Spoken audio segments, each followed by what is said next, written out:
Bienvenue sur Radio Sensation Normandie. Nous avons parlé sur cette antenne il y a quelques jours d'artisanat, puisque des élections importantes vont se dérouler jusqu'au 15 octobre. On est du reste en pleine danse. Ce sont les élections qui concernent la Chambre des métiers, les CMA, comme on les appelle plus communément lorsqu'on est du Sérail. C'est tous les 5 ans et nous avions donc à notre table, entre autres, Gabriel Desgroisses qui est toujours tête de liste UPA. Et nous recevons pour la deuxième fois bien des gens et des commerçants représentants de cette liste, avec Sébastien Lerat qui est torréfacteur sur Bernay. Sébastien, bonjour. Bonjour. Nous avons également Pascal Chedeville qui est toujours photographe aérien. Oui, à Passy. Est-ce que c'est la profession véritablement, photographe aérien? Ah oui, je suis photographe aérien et je fais des baptêmes de l'air également. Des baptêmes de l'air. À Passy. Et nous avons un coiffeur, monsieur Daniel Éloin, qui est hébroïcien, président de l'UNEC, l'Union nationale des entreprises de coiffure. De coiffure du département. Du département. Voilà. Daniel, merci d'avoir accepté notre invitation. Merci. On va faire le tour un tout petit peu des tenants aboutissants de cette élection. Tout d'abord, d'après ce qu'on a bien saisi, à droite et à gauche, en vous écoutant tous, c'est besoin de proximité, besoin de reconnaissance de l'artisanat par le plus grand nombre et par ceux qui nous dirigent. Qu'est-ce qu'il y a à faire tout de suite, éventuellement, si c'est dans le meilleur des cas, votre liste qui est élue, quelles sont les premières choses qu'on pourrait faire pour que ça bouge justement sur ce niveau-là? Écoutez, je m'adresse à Pascal. Oui, oui, parce que vous me regardiez, donc j'ai pris l'autorité de la parole. Bon, déjà aussi valoriser l'artisanat chez les jeunes, chez les plus jeunes, dans les écoles. C'est aussi l'objectif de donner envie aux gens maintenant de faire des choses, de fabriquer, de construire, de bâtir. Donc, épouser la plus grande entreprise de France, l'Union des artisans, l'UPA, pour créer vraiment une motivation pour que les jeunes viennent chez nous. Voilà. Ça veut dire que c'est vous qui allez à leur rencontre dans les écoles ou... Ah oui.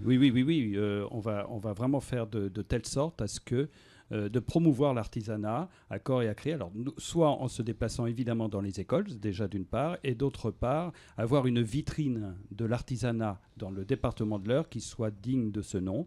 Donc, je pense notamment à Festivar.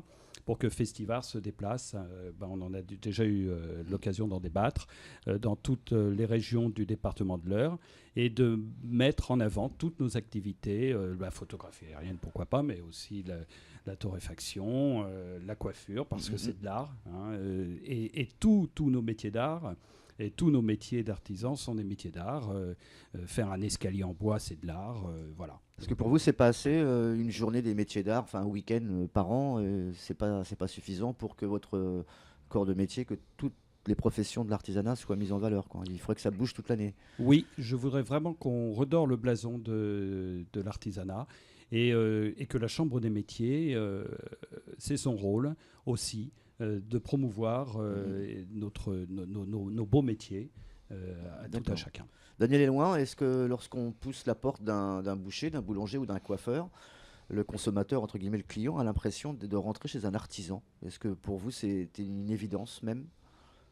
Je pense. Est-ce que le consommateur est conscient de... Justement, je prends le mot consommateur parce que c'est peut-être là le terme qui blesse. Est-ce qu'il est conscient que nous sommes tous artisans? C'est pas sûr. Donc, il faut que nous fassions connaître l'ensemble de l'artisanat, mais aussi chaque profession. Je pense qu'il y a beaucoup de communication à faire dans ce sens-là. Et pour moi, ce qui est très important au niveau de l'artisanat actuellement, c'est revoir la formation. Parce que quand je rencontre un certain nombre d'artisans de toutes professions confondues, souvent c'est le problème qu'ils avancent en premier, la formation. On a du mal à trouver du personnel qualifié. Donc je pense que là, la Chambre des métiers a un rôle très important à jouer dans ce sens-là. Même dans la coiffure? Même dans la coiffure. Et quand je dis ça, je pense principalement à la coiffure. C'est un gros problème, parce que ça fait quand même un certain nombre d'années que je suis dans la coiffure, et j'ai vu l'évolution de la profession, et malheureusement, elle n'a pas évolué, à mon avis, dans le bon sens. Vous êtes tranquille pour la suite ou pas du tout? Pour la reprise éventuellement de, Bah écoutez, je vais être du franc salon? avec vous. J'arrive en fin de carrière, moi, personnellement. Vous êtes Et encore jeune? oui, je suis jeune, mais Je crois qu'on a un coiffeur de 89 ans qui coupe encore les cheveux dans le coin, là, oui, dans l'heure. 93, il a. 93, C'est, ouais.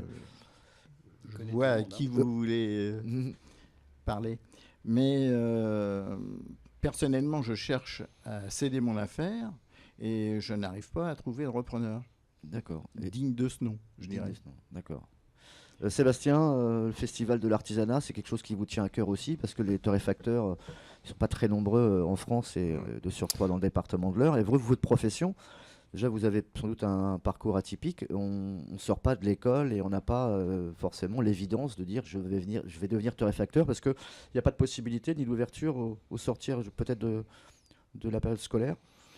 Euh, Déjà, je pense que pour revenir au métier d'art, il faut absolument qu'on arrive à valoriser et sublimer notre métier, l'artisanat. Il faut le rendre accessible au plus grand nombre. Et effectivement, c'est là où ça passe sur de la formation. Redonner envie aux jeunes, justement, de devenir boucher, de devenir coiffeur. Avec justement, je pense qu'on est tous fiers ici d'être artisans. Et on en vit correctement. On se lève le matin, on ne va pas au travail à reculons. Et il faut absolument qu'on puisse le valoriser par justement des festivals d'art, mais aussi par des concours. Mhm. Aider nos jeunes à faire des concours, meilleur ouvrier de France en coiffure, meilleur ouvrier de France en cuisine, traiteur, Torréfacteur, etc. c'est pourquoi? Comment c'est arrivé? Si on s'intéresse un peu plus à ton Torréfacteur, cas. encore une fois, c'est toujours à la recherche du goût en fait. Je pense qu'on a un petit peu standardisé nos goûts. Euh, Et à toi, à titre personnel, comment t'es arrivé dans le café, en fait? dans le café, c'est vraiment, à la base, j'ai une formation hôtelière. Je voulais reprendre un restaurant, ça s'est pas fait. Et du coup, j'ai trouvé cette petite torréfaction à reprendre. Je me suis formé chez les importateurs du Havre. Et, Oui, donc quelqu'un t'a aidé, t'a bien épaulé? sûr, Ouais, c'est les important. importateurs, mais c'est vrai que c'est un métier qui est un petit peu fermé. Il n'y a pas justement d'école en tant que telle, Mm. de formation pour devenir torréfacteur, mais Ouais. même pour le café en général. C'est vrai que on parle du Havre, entre le Havre et le café, il y a Monsieur Jacques entre les deux. Mhm. Euh, pas de femme ici, puisque certaines sont retenues pour leurs obligations professionnelles, mais l'artisanat, c'est aussi au féminin. Ah, on a beaucoup on a beaucoup de femmes déjà dans notre liste. Mm. Et puis, on est soutenu. En ce qui me concerne, nous avons des femmes pilotes. Oui. Donc, on essaye. Je trouve que les femmes ont tout à fait leur rôle à jouer dans l'artisanat, bien au contraire. Et souvent, en tant que conjointe de collaborateurs, elles nous aident énormément. Vous savez que dans l'artisanat, les femmes sont capitales, hein. On pourrait laisser la place à une coiffeuse chez vous? Bien sûr. Mais dans notre profession, il y a énormément de femmes. Mhm. Et ils sont majoritaires actuellement. Mais peut-être un peu moins de menuisière, de bouchère, enfin, c'est des noms qui se féminisent un peu moins. Enfin, en général, dans l'artisanat, C'est vrai qu'il y a des professions qui attirent moins les femmes, certainement. Mais, je crois que c'est quelque chose qui est important pour vous, mixité, parité. On Mhm. rentre actuellement dans la semaine de la mixité professionnelle. nous ne sommes pas fermés Non, du tout à ce qu'il y ait des femmes dans nos peut-être que c'est professions. des choses qui blessent au sortir de l'école, où les jeunes filles ne sont pas forcément dirigées vers les métiers de l'artisanat. Elles ne sont pas toujours bien informées. Ouais. Donc là, il faut voir au niveau de l'éducation ce qui se passe dans les CIO, les centres d'information, Voilà, il faut d'orientation. faire connaître nos professions aux jeunes. D'accord. L'apprentissage, donc ça c'est quelque chose que doit tout de suite avoir le jeune dans l'esprit, même si il est dans une période de scolarité plus ou moins épanouie. On n'est pas forcément un mauvais élève pour se diriger. Ah bah non, mais Je crois que cette image-là d'Épinal, il faut au moins mais la on, casser. on ne souhaite pas que les mauvais élèves systématiquement Non, mais non, au viennent. contraire. Au contraire, on veut attirer les bons élèves aussi également. On a un homme, une femme, hein, On a une point liste. par point sur la liste. On a une liste Donc mixte. c'est très très bien partagé au niveau de cela. Et concernant la liste, vous savez, moi si j'ai fait partie de cette liste aussi, c'est parce que Gabriel, vous avez eu l'occasion de le Tout à voir, fait. c'est un vrai meneur d'hommes. Et je crois qu'il va vraiment faire avancer les choses. Très bien. Un homme et une femme, comme disait Monsieur Claude, merci d'avoir accepté notre invitation. On a été ravis en tout cas de parler artisanat avec vous. C'est des choses également qui nous intéressent et qui interpellent les auditeurs de Radio Sensation Normandie. Sébastien, merci d'avoir accepté notre invitation. Merci. Daniel de même. Merci Et à vous. notre ami Pascal Chedeville, le photographe aérien aussi. Vous représentez toujours la liste UPA pour ces élections de la Chambre de l'artisanat, les CMA. C'est jusqu'au 15 octobre. Merci. Merci. Merci. Merci.